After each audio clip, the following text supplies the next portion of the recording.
Hello survivors, and welcome to another Soulstone Survivors video.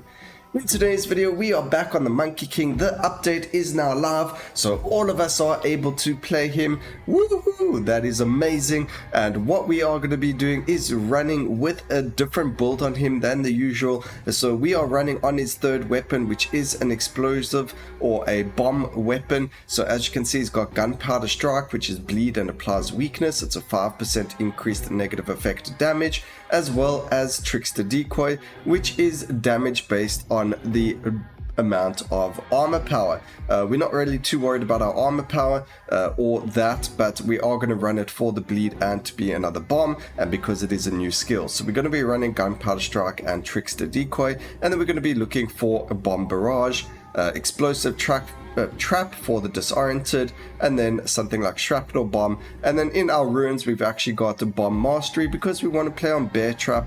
Bear trap did just recently get buffed, so I really want to give it a try and see what those buffs are like. So we're running weapon expert, bomb mastery, and then bomb inclination.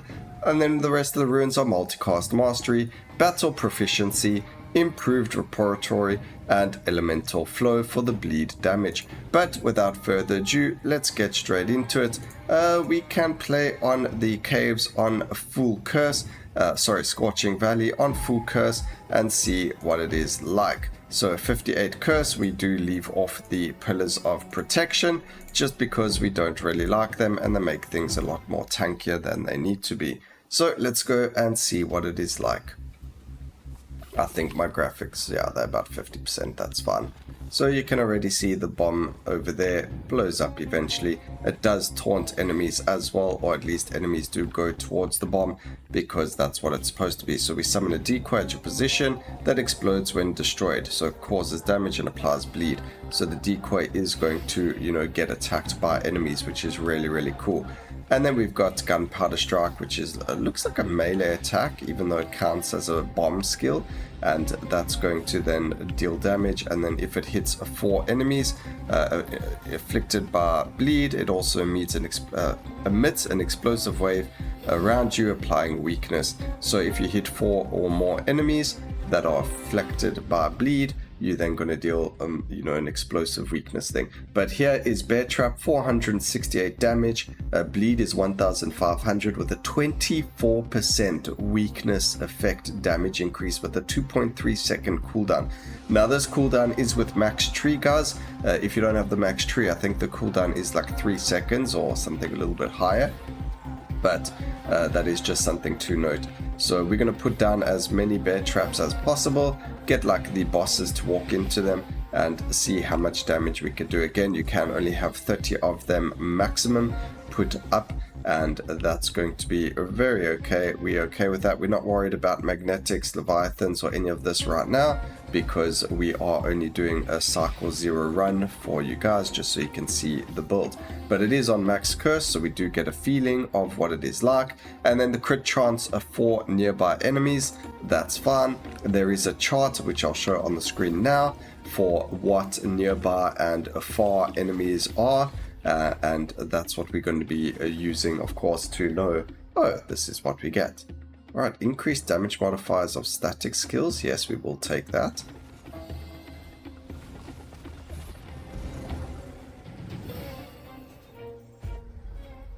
Alright, so we're going to grab the crit chance over here. We do have, of course, having the armor power. We're not really looking for that, so get the crit chance. Minefield also pretty good, but not really what we were looking for.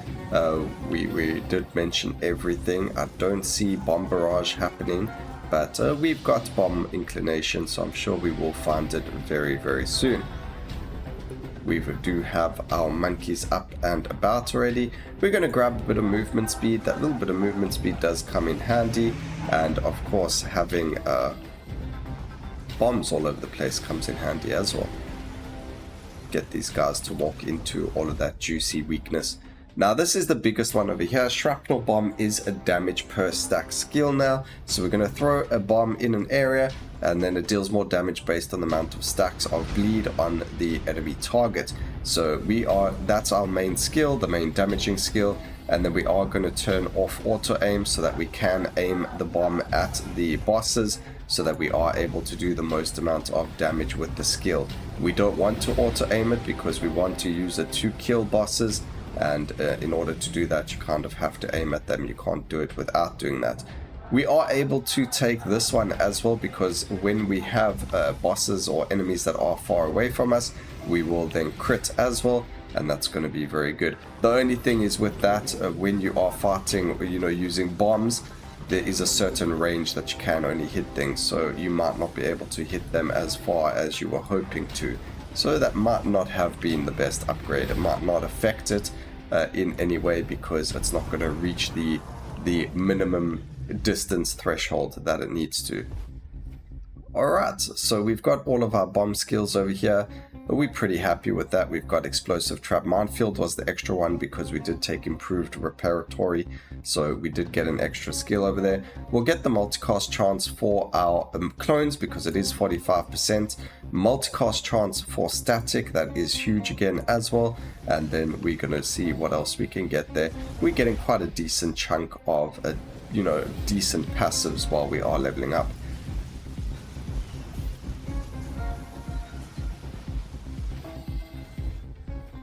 Let's just increase the damage of absolutely everything. Again, increasing the damage is going to increase the amount of bleed that they apply, and the more bleed that we apply, the more damage the shrapnel bomb is going to do. So we're very happy to increase that.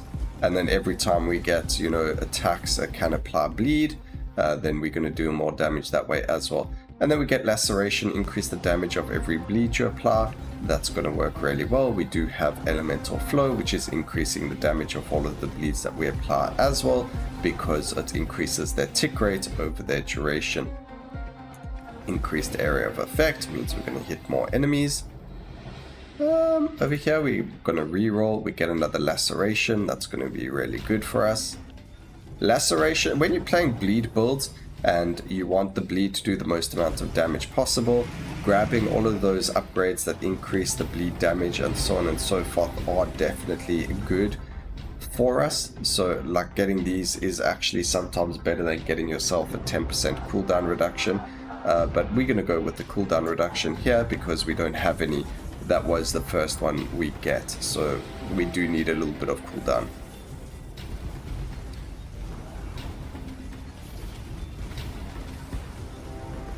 Alright, it's a pity none of these bosses are clumped up together. We're going to lock here because we want Vicious Strike as well. So we're going to grab Vicious Strike first, and then next level we'll grab the cooldown reduction as well. Very nice level over there, beautiful.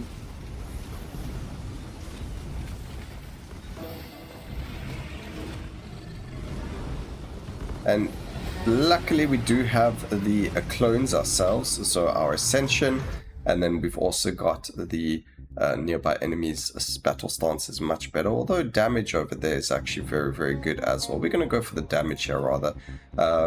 So what I was saying is that although there is like a lot of red on the screen or whatever the case is, because we are on pretty much max curse, the one thing that you don't have to worry about, because we do have a lot of decoys coming from Trickster Decoy as well as from our clones. If we pick up the white yin and yang, or the white energy orbs, we get the taunt clones as well. So we do have quite a lot of ways to stay a bit defensive and out of the way of enemy attacks. So very, very strong build. You can see we're also going and applying so much bleed poison. That is beautiful. Maybe grabbing something like synergetic may have been a good idea, or you can build it, but as you can see, that I think synergetic's more now for those buff skills rather than the actual damage over time skills. But you can play with whatever runes you feel are going to deal or do the most for you. There's no right or wrong way. Of course, there is a meta, which, by the way, ladies and gentlemen, we will be doing a video very, very soon of the new meta of the game. I think it has been figured out. The patch is live and it doesn't look like it has been touched, so there is a very good chance that this will be the meta until another patch or another update. So we'll go over that as soon as we can, once we have finalized how good it can actually be, but I think we already know. Also, it very highly depends on what difficulty intensity you do. So this Scorching Valley has 0 curse, not curse difficulty, but difficulty level.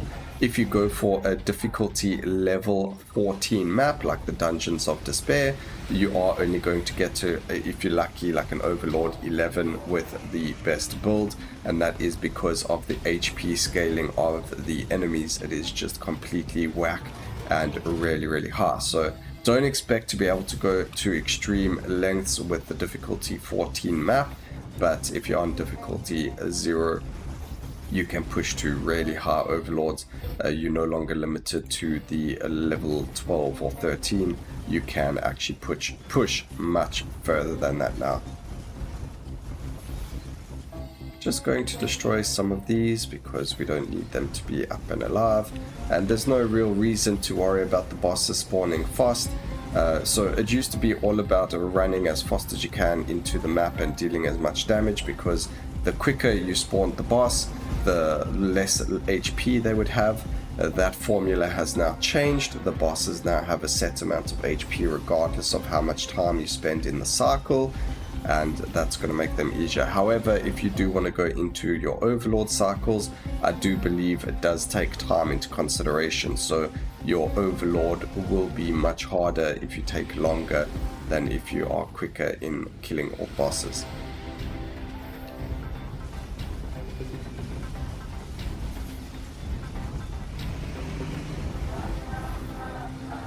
Alright, luckily, again, like I mentioned earlier, we do have a lot of defenses or a lot of decoys.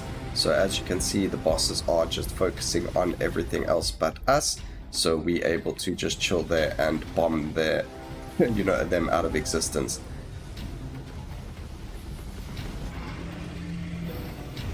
Okay, something did hit us there quite hard. Bear Trap sitting on 5,000 damage, which is pretty high, for something that isn't damage split between a whole lot of other characters or other enemies. As soon as something stands in it, as long as, I think Area of Effect does make it so that they all, get hit by it. So if that is the case with the Area of Effect, then it is going to be very strong. And then over here, we just got to worry about the silly Void Presence. Again, a curse that you don't actually need to play with. You can disable it if you want to, but we've got it on everything except for the Pillars of Protection, just so you guys can see what this feels like with a high curse run, just so you can see that it is able to do it as well. Alright, so there's all those bosses dead. We've only got one more round of bosses. You can see the game is slightly slower now. We're already on 8 minutes 24. There are a couple of builds that can do it under 5 minutes. I mean, I've got a couple of builds. We've got another big damage event happening right now on the Discord, so do make sure you join the Soulstone Survivors Discord, not my Discord. And on there's a big damage event happening, and the way that it works is you've got 10 minutes to do the most amount of damage, and the ways that I've been trying, I actually deal or kill the highest difficulty cycle 0 bosses within like 8 minutes or so. So I can't even get 2 minutes more of damage out there. It's quite weird, this build. I'm using the Death Knight for it.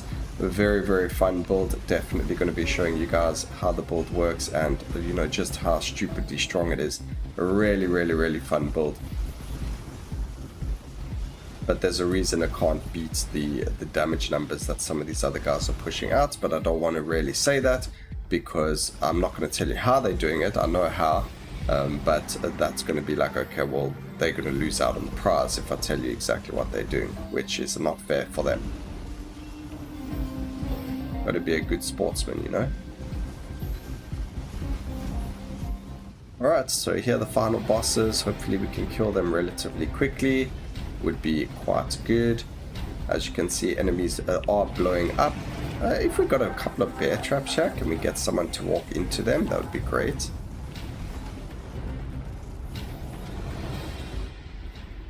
Okay, go for the cast frequency over there. one boss is dead. We've got Eternal Guardian who's about to die as well. There we go. Pick up all of our attacks can now apply poison. We're not really that interested in it, so we'll go for the area of effect.